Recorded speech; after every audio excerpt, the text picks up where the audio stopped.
Welcome to Leopard Architectural Models. In this video we're going to show how to do painting and assembly of the B&O standard interlocking tower. So as you look the frame on over, one of the things you want to take a look for is any sort of little nubs that might be left in the 3D printing. Like you can see a few here. So I'm just going to lightly file those out. Doesn't take much at all, just to get them cleaned on up. And that way part will look better. And we'll also get better fit up of some parts. You can see that there's a few more right here.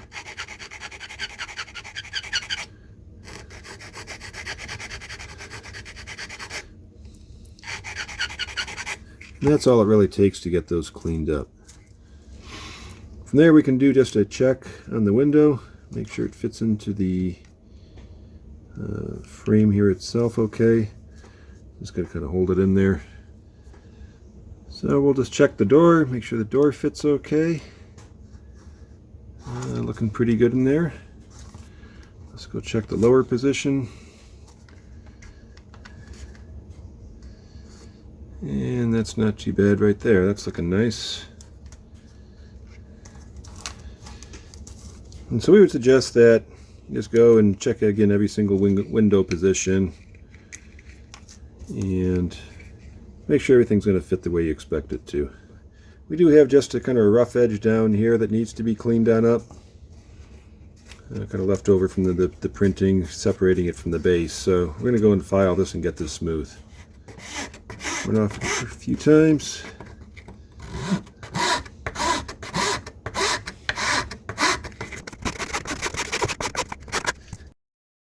It's not looking too bad there. So now it's time to secure the doors and windows.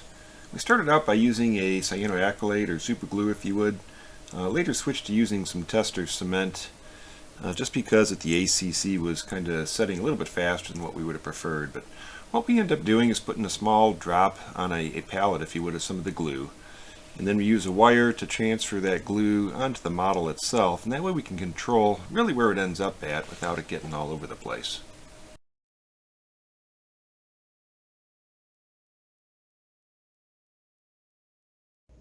So now on to the upper windows. And one of the things we want to point out here is if you do look very carefully, you can see that this is the top part of the window and here is the lower part of the window, just to make sure you get your orientation correct on these windows.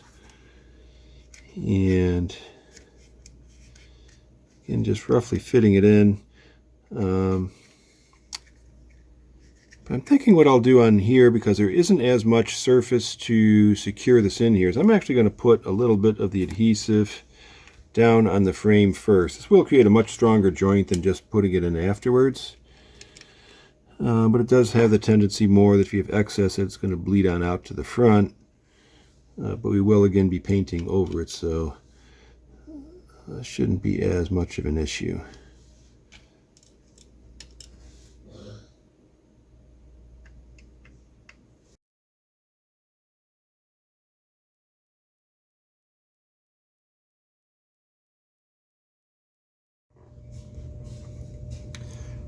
There's two styles of open windows. So this first one here represents the upper sash being lowered, and this one here represents the lower sash being raised.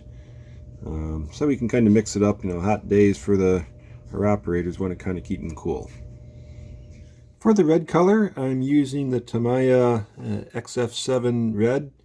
But it's a little bit bright to begin with, so what I did is I added 6 drops of black paint, the Spectra black paint, just to deepen it up and get more of that Indian red color. Well, I have to say the red came out a little bit darker than I expected to. I probably should only put 4 drops of black in rather than 6, but I'm going to run with it. Next step now, what I'm going to do is do a bunch of masking for the black airbrushing.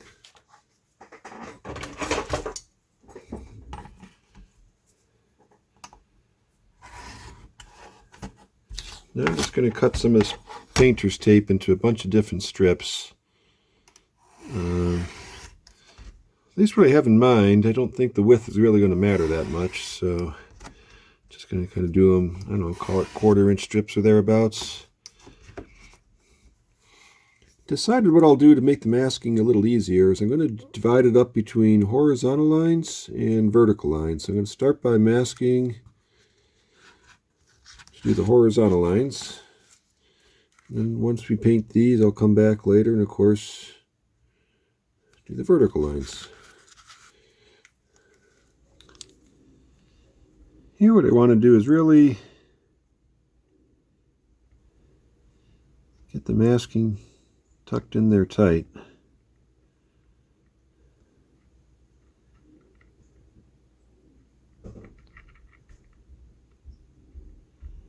Make sure I get a good edge in here.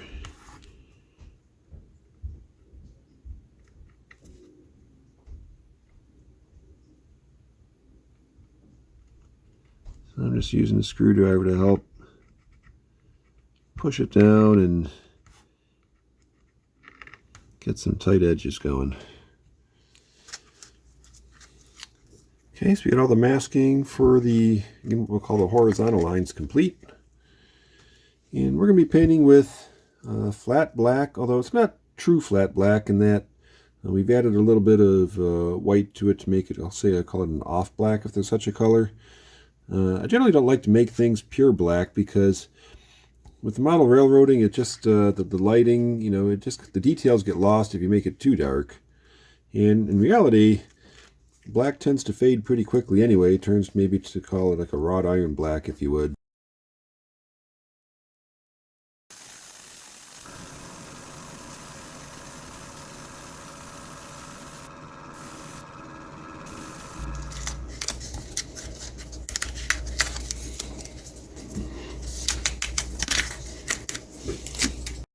I started doing masking for the vertical lines and got kind of tired of it after a while, so I thought, you know, I'm just going to try brush painting it and see how well it turns out, and well, it actually worked out pretty well. So even though you see a little bit of vertical masking here, all the vertical lines ended up being brush painted instead.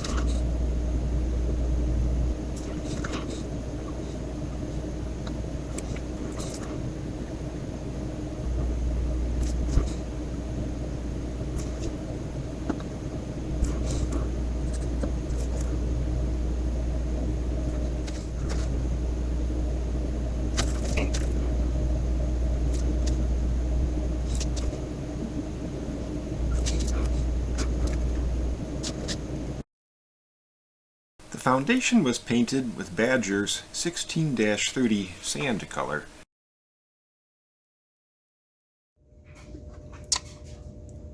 For securing the windows, I'm using Tester's canopy cement, and it's too hard to reach on down in there and have any sort of control. So what I'm going to do, I like to just squirt out some of it on, call it a pallet if you would, some sort of scrap, and take a piece of wire, get some of it on the model, on the wire. Now, it might be a little bit hard to get the right angle on in here, but what I'm doing is just dipping it on. Two windows will actually be putting the glass on first. We're going to do the closed windows first, and we'll come back and we'll cut up some window glass for the other ones as well.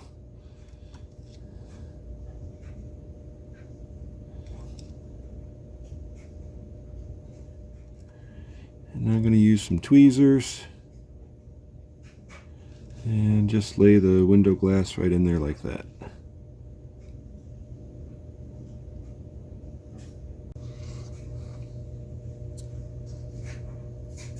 So next thing we're going to do is put in the interlocking levers. We spread some of the Tester's glue down the bottom there, a few drops of it. Here you can see we got the levers themselves, and carefully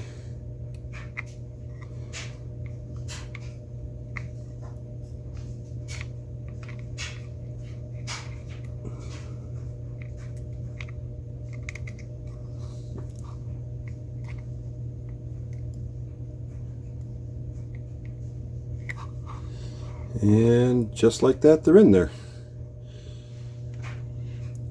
So it's a good time to apply the weathering chalks and before doing assembling the stairs, because it's going to be a lot harder to work around the stairs. So I'm going to start by a little bit of this, I don't know how you want to call it, probably more than what I really wanted right there, but let's see if we can spread that out. It doesn't have to be a totally even tone, just enough that a little bit of randomness to it. I might just put a little bit of this, I think I'll go for the brown too, maybe. Just a little bit, a few streaks.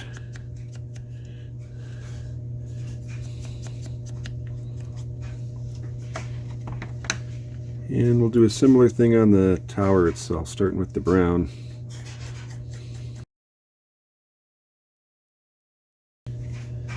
And I kind of like it like that. I don't want to go too much. It's enough that it doesn't look brand new. But it looks like it's a nice, well-maintained structure. So I'm going to leave that there. So one step I forgot about was to add a little bit more color and, I'll say, paint texture to the foundation. So you should do this at an earlier stage when I'm doing this here.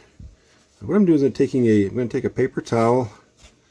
I've got a cream color paint here. I'll dip the towel a little bit into the paint. And really just a dry brushing technique. And just get that all spread on in there. Doesn't have to be too even, but then we get a little bit more paint on.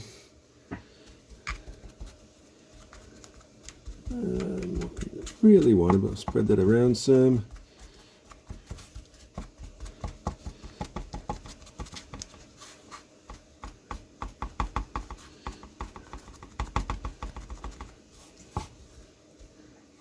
So we'll let that dry, and I'll probably come in back and we'll do like even a darker gray, just to add more of what I'll call different flavors of colors to try to mimic what a poured cement foundation might look like.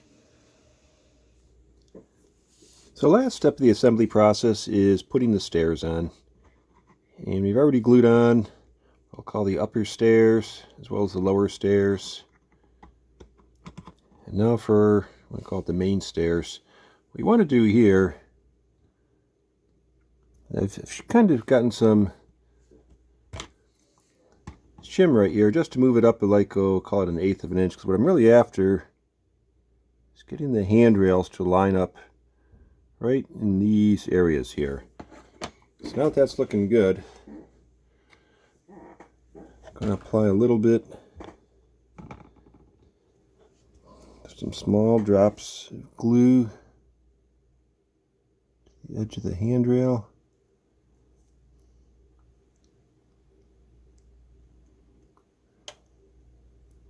Just like so. And then put it in position.